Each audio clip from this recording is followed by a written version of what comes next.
Welcome to the Azeroth Times, the podcast where I tell you what I find in game and what's going on.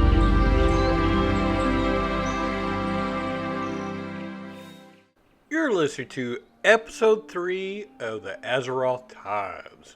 Welcome back, or if you're new, welcome to the show.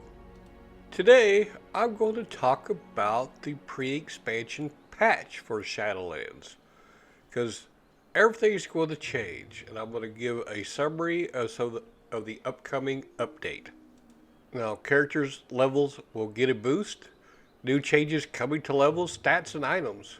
There's going to be a new starting location for all new players called Exile's Reach.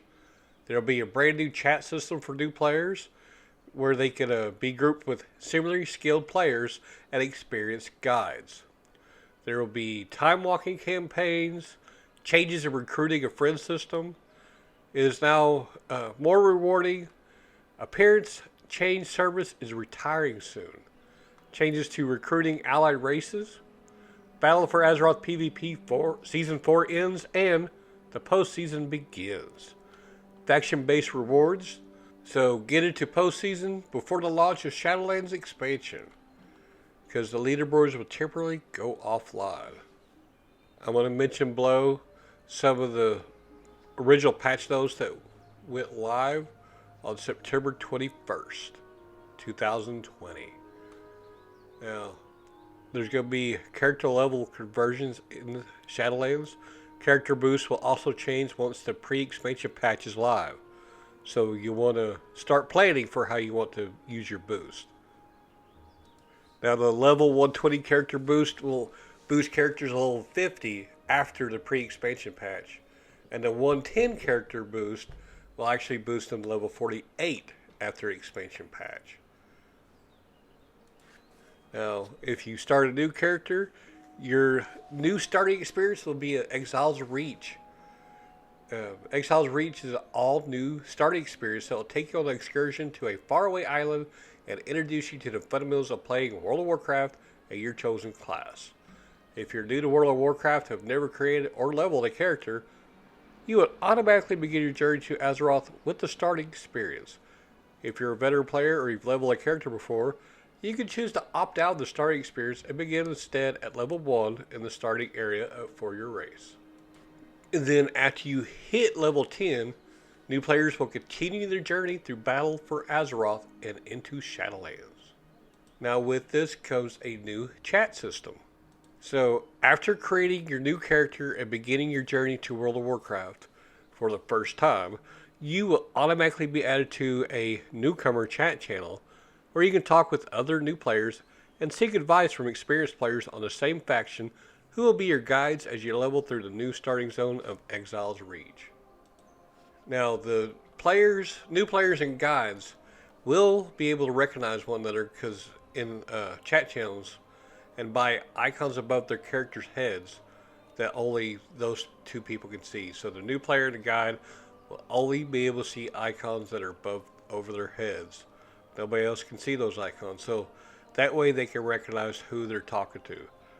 Now, after reaching level 20, the new players will continue their journey ahead on their own and will not have access to the newcomer chat anymore. But if you're a veteran player and you're interested in guiding new players that experience World of Warcraft for the first time, just go over to Stormwind or Orgrimmar and speak to the guide recruiter once you've met the following criteria.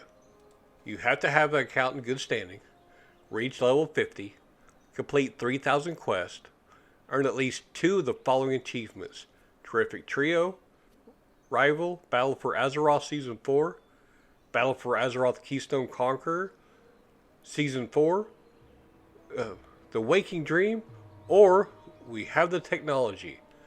If you no longer wish to be a guide, you can speak to the guide recruiter once again.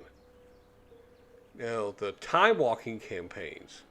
Players who have already experienced Battle for Azeroth and reached level 50 on at least one character can choose to level any subsequent characters in a different expansion using time walking campaigns.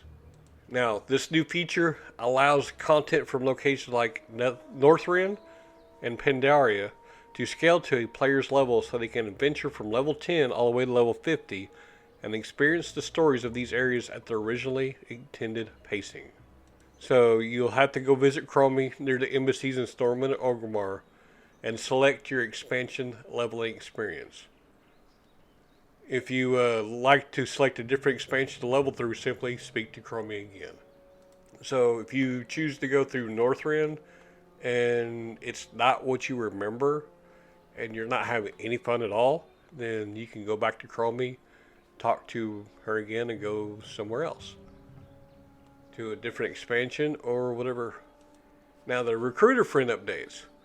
With the upcoming release of Shadowlands and the leveling adjustments that come with it, they're going to make a few changes to Recruiter Friend.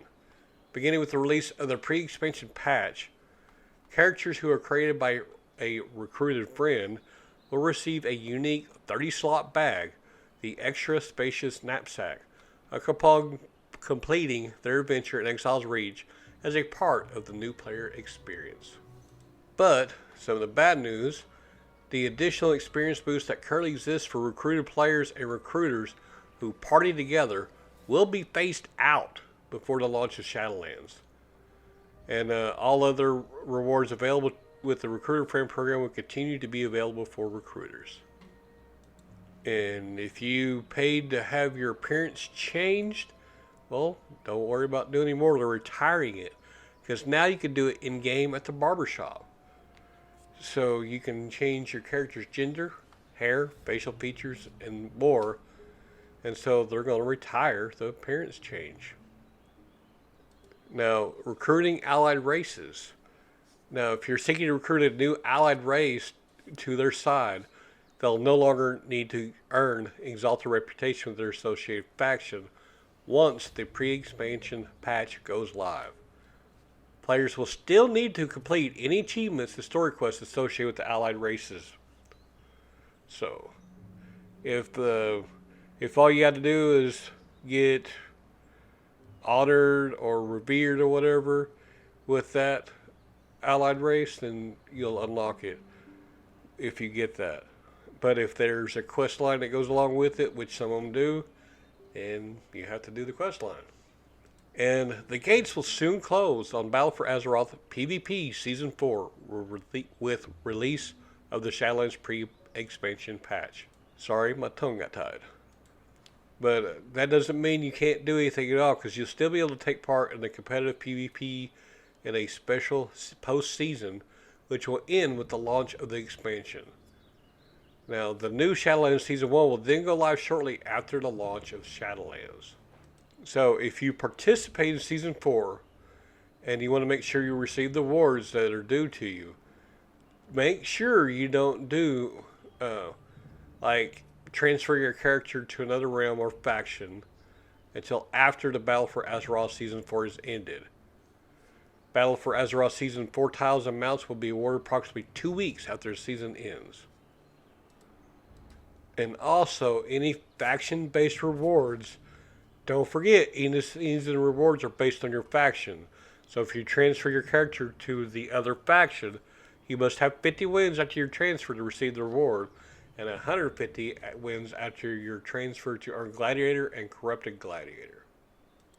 And now, if you go into the postseason, now the season ladder is locked for any end of season rewards, like a Gladiator mount or title, but you can still continue to earn conquest towards the conquest schedule, gain random PvP loot, and collect catch-up gear rewarded from strong boxes. And players will also be able to purchase corrupted aspirant gear from vendors located in Stormwind and Orgrimmar. And that also means that PvP leaderboards will not be available once the pre-expansion goes live, but will become available again once the start of the new Shadowlands PvP season.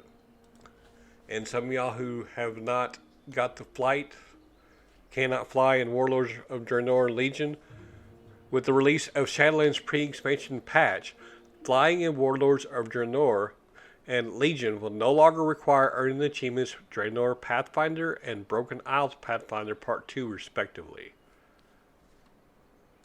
So make sure you're prepared for Shadowlands and keep on listening. until it goes live.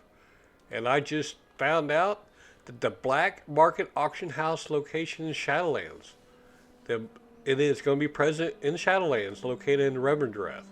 Madame Goya is not responsible for the auction house this time, instead being controlled by a broker cartel. Alright, well, there you go for Season 3. Enjoy playing the game. This show is brought to you by Heartland Production Entertainment. If you'd like to help to make the show better, go to patreon.com/heartlandpae.